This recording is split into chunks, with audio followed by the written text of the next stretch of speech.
Hello friends, कैसे हैं आप सब। So welcome back and forever के लास्ट पार्ट में आप सभी ने सुना कि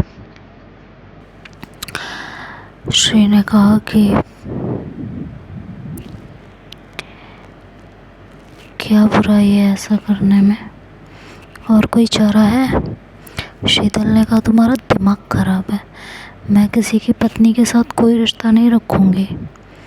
श्री ने कहा क्यों, किसी की पत्नी बनने के बाद मेरे लिए प्यार ख़त्म हो जाएगा? बोलो, जवाब दो।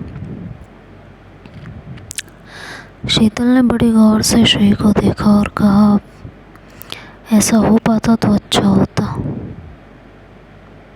पर प्यार तो तुमसे इतना हो गया है कि अब मेरी मौत से ही ख़त्म होगा। पर या तो तुम उसकी बनकर रहोगी या मेरी, तुम्हें चुनना पड़ेगा, या तो वो या मैं। दोनों तुम्हें नहीं मिलेंगे। अगर तुमने मुझे चुना तो ये शादी का कोई मतलब नहीं रह जाता। शादी भी हो भी गई तो भी उसे तुम्हारा शरीर ना मिला तो तुम पर सवाल उठेंगे और सब सवाल ही पूछेंगे। और अगर तुम उसे चुनती हो तो फिर मेरा तुम पर कोई हक नहीं रहेगा, तुम किसी की पत्नी बन जाओगी। प्यार तो मुझे तुमसे मेरी आखिरी सांस तक रहेगा, बस हमारा ये रिश्ता नहीं रहेगा। श्री से ना तो कुछ कहते बना और ना कोई जवाब देते बना। दोनों के बीच लंबी चुप्पी आ गई थी। शीतल थोड़ी देर बाद उठते हुए बोली कि मैं मम्मी के पास होकर आती हूँ। शीतल गई तो वापस नहीं लौटी। श्री भी जानती थी कि शीतल जल्दी लौटने नहीं वाली है, जब तक उसका दिमाग शांत नहीं हो जाता। श्री से भी अब कुर्सी पर बैठा नहीं जा रहा था।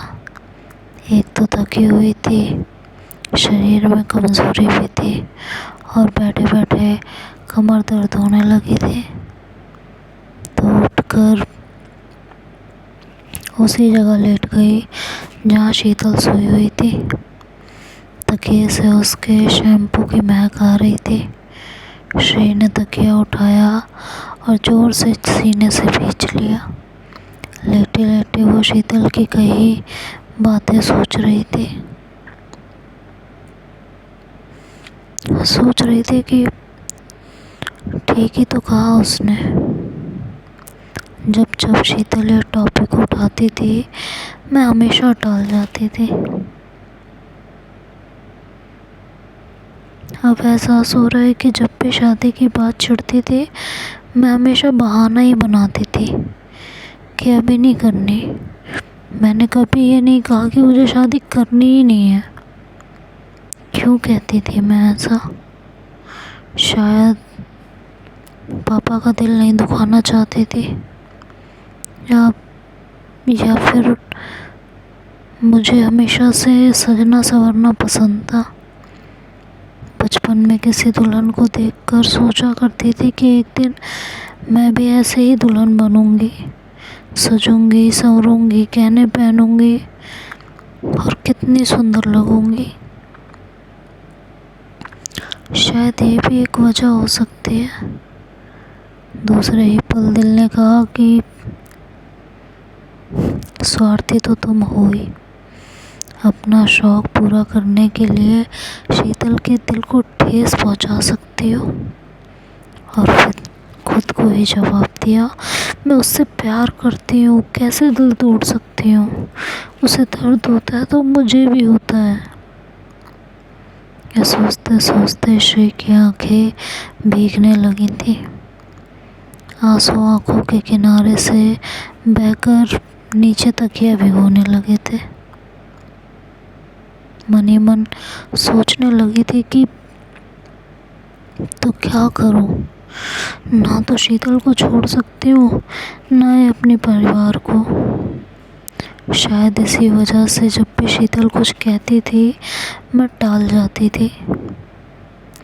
मैं जानती हूँ खुद को नहीं चुन सकती, मुझे सब चाहिए, परिवार भी और शीतल भी। क्या करूँ मैं? न शीतल को छोड़ सकती हूँ न पापा को। दोनों को खुश देखना चाहती हूँ, पर एक की खुशी दूसरे का दर्द है। घर छोड़कर चली गई तो पापा की कितनी बदनामी होंगी, क्या सह पाएंगे वो? दुनिया वाले सूरज का मजाक बनाकर रख देंगे। और शीतल, उसका क्या होगा? 2 दिनों में उसका ये हाल है, जीते जी मर जाएगी। क्या करूं मैं? दोनों में से किसी एक को नहीं चुन सकती, पर पर अपनी मौत को तो चुन सकती हूँ ना। दोनों को तसल्ली रहेगी, पापा की इज्जत भी बनी रहेगी और शीतल इस दर्द से बच जाएगी कि मैंने उससे बेवफाई की। मौत पर किसका बस चलता है, ये सोचकर दोनों को कभी ना कभी संतोष हो ही जाएगा। किसी दिन ऑफिस आते हुए रोड क्रॉस करते हुए किसी ट्रक या बस के आगे आ जाऊंगी, या स्टेशन पर ओवरब्रिज से जाने की बजाय पटरियों पर से क्रॉस करते हुए ट्रेन के आगे आ जाऊंगी। सबको एक्सीडेंट लगेगा, सब सोचेंगे मैंने लापरवाही दिखाई और जान से गई। श्री ये सब सोचे जा रही थी और रोए जा रही थी। उसका दिमाग पता नहीं क्या क्या षड्यंत्र रच रहा था। उसे पता नहीं चला शीतल कब कमरे में आई। शीतल ने उसे 2 बार आवाज दी। शीतल दरवाजे पर थी जब श्री ने कोई जवाब नहीं दिया तो कमरे में आई। श्री की चढ़ती उतरती सांस और नाक सुबकने से पता चला कि वो रो रही थी। शीतल ने नज़दीक आकर उसके चेहरे पर से बाजू हटाई तो आंखें लाल थी। शीतल ने कहा, तुम्हें रोता देखना मेरे लिए किसी टॉर्चर से कम नहीं है श्री, तो रोना बंद करो। तुम्हारे रोने से ना तो हम दोनों की तकलीफ कम होगी और ना किस्मत बदलेगी। ये कहकर शीतल ने श्री का हाथ पकड़कर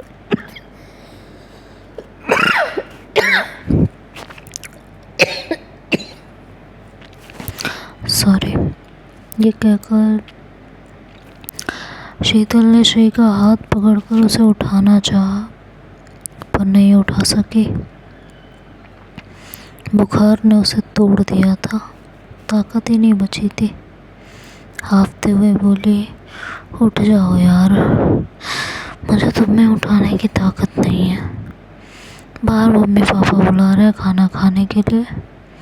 श्री ने कहा, मुझे भूख नहीं है। जानती हूँ, पर मम्मी मानेंगी नहीं। तुम नहीं जाओगी तो खाना यहीं ले आएंगी और कैसे भी करके तुम्हें खिलाएंगी।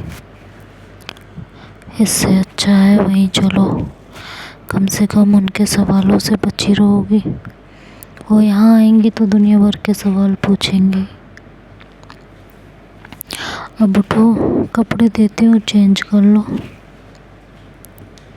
श्री ने शीतल की बात पर गौर किया और उसे लगा कि जाना ही सही है, तो वो उठी। शीतल ने कपड़े दिए और बाहर निकल गई। श्री ने कपड़े चेंज किए, बाथरूम में जाकर हाथ मुँह धोया और फिर सबके पास आकर बैठ गई। सबने खाना शुरू किया। शीतल की मम्मी ने ज़बरदस्ती डांट कर दोनों को खाना खिलाया। श्री ने इतने दिनों बाद उनके हाथों का बना खाना खाया था।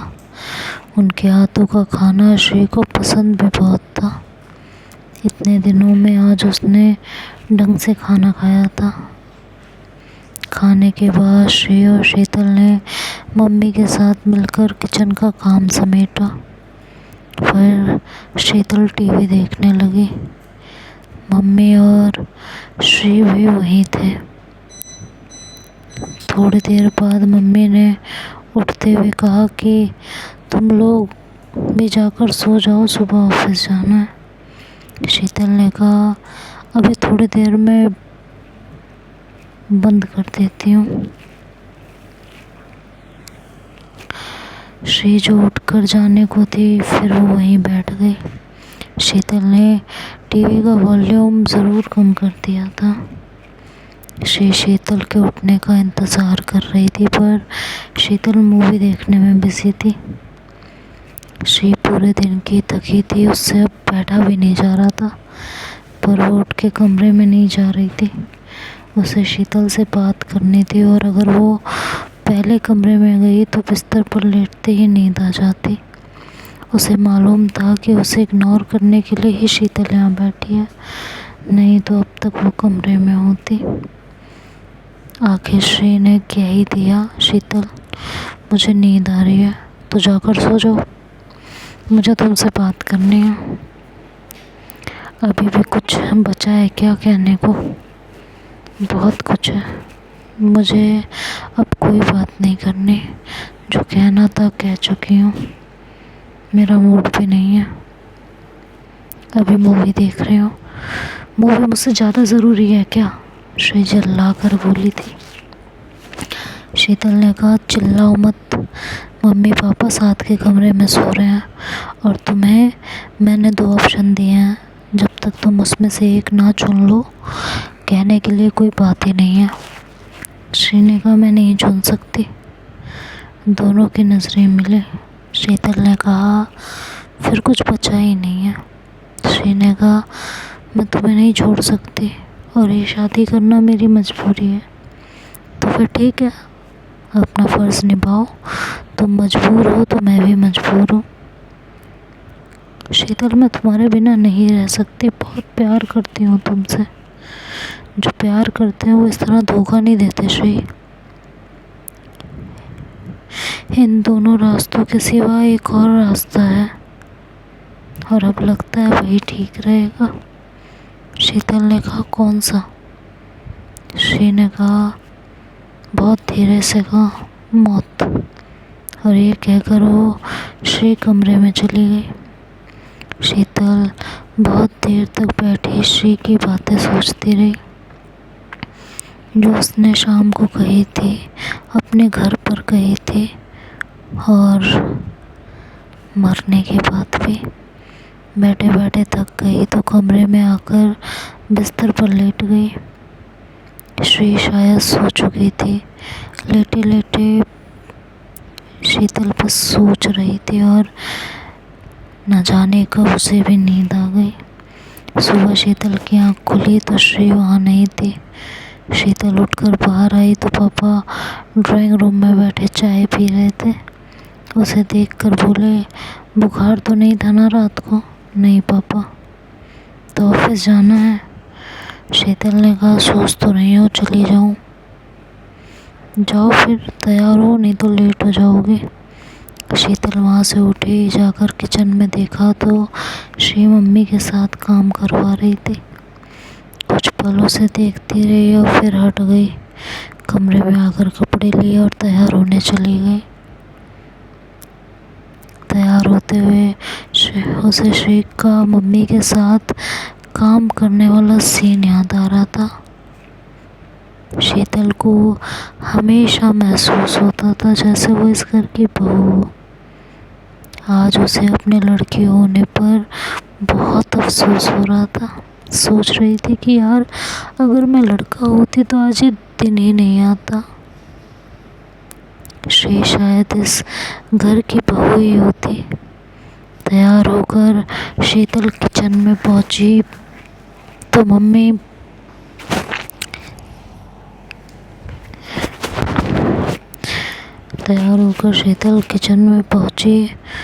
तो मम्मी टिफ़िन लेकर दोनों की तरफ बढ़ाती और श्री से कहा कि शाम को मुझे ये टिफ़िन खाली मिलना चाहिए। और हाँ, टिफ़िन खाली करने का मतलब ये नहीं है कि खाना तुम कहीं फेंक दो डस्टबिन में या सड़क पर, तुम दोनों को खाली करना है। शीतल ने कहा कुछ काम है तो करवा दूँ। मम्मी ने कहा हाँ, नाश्ता करो और ऑफिस निकलो। सबने नाश्ता किया और शीतल श्री ऑफिस के लिए निकल गए। दोनों चुप थे। शीतल थोड़ा आगे चल रही थी और श्री उसके पीछे। बस स्टॉप पर मायू भी मिल गई। दोनों को साथ देखकर बोली, लगता है बोलचाल हो गई है दोनों की। पर दोनों के उतरे चेहरे देखकर बोली, नहीं हुई। तुम दोनों जब एक दूसरे के बिना रह नहीं पाते हो तो झगड़ते क्यों भाई? और फिर शीतल से उसकी तबीयत के बारे में पूछा। उसके बाद श्री से इधर उधर की बातें करने लगी। श्री बस हाँ ना में जवाब दे रही थी। बस से उतरते हुए श्री शीतल के पीछे थी। हमेशा बस से उतरते हुए श्री शीतल का हाथ पकड़ लेती थी। हमेशा की तरह आज भी उसने हाथ बढ़ाया पर फिर पीछे खींच लिया। फिर कुछ सोचकर हाथ बढ़ाया पर तब तक शीतल नीचे उतर गई थी। श्री दरवाजे पर एक पल ठिठकी रही तो पीछे से सब आवाज़ देने लगे, मैडम नीचे उतरो या साइड में हो जाओ। तो श्री नीचे उतरी। पीछे से मायू ने पूछा क्या हुआ? तो नहीं में सिर हिला दिया कि कुछ नहीं। शीतल जाने किस सोच में थी कि उसे आज इन सब का पता ही नहीं चला। जाने किस सोच में गुम थी कि उसने सड़क क्रॉस कर ली और उसे पता ही नहीं चला कि श्री और मायू उसके साथ नहीं है। उसने इधर उधर देखा तो दोनों में से कोई नहीं था। अचानक चीखने की आवाज़ पर पलटी। मायू श्री को आवाज़ दे रही थी और श्री जाने कहाँ गुम थे। शीतल को कुछ समझ आता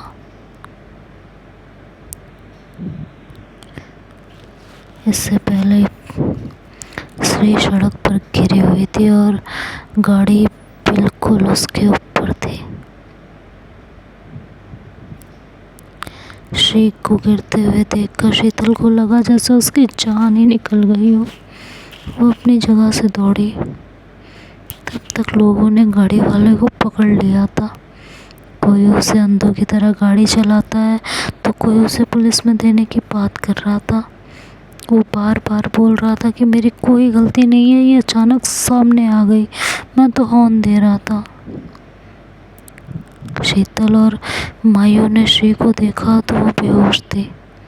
पर लड़की का मामला था तो कोई उस लड़के की सुन भी नहीं रहा था। शीतल श्री को देखकर 1 मिनट के लिए सांस लेना ही भूल गई थी। तो आगे क्या होगा ये नेक्स्ट पार्ट में सुनेंगे। तब तक के लिए bye bye, take care. Video को लाइक ज़रूर कीजिएगा। Bye bye.